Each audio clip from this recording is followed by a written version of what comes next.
Namaskar. In this video I will discuss about position. Yoga Nidra is practiced in Shavasana.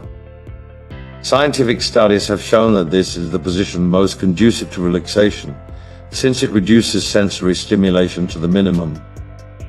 One should lie on the back on a blanket or thin mat placed on the floor. The spine should be straight. The arms should be straight and placed slightly away from the body.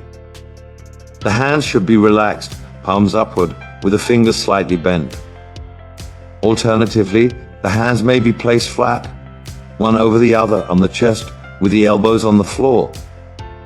While this increases physical contact, it is suitable for persons who find the preferred position uncomfortable.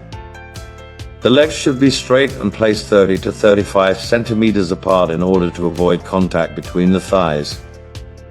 Ideally, no pillow should be used. However, if this is uncomfortable, a thin pillow or folded blanket may be placed under the head.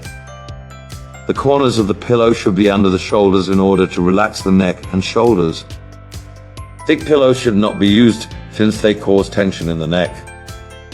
The lower back may be supported by a small pillow if pain or discomfort is felt in this area during the practice of Yoga Nidra.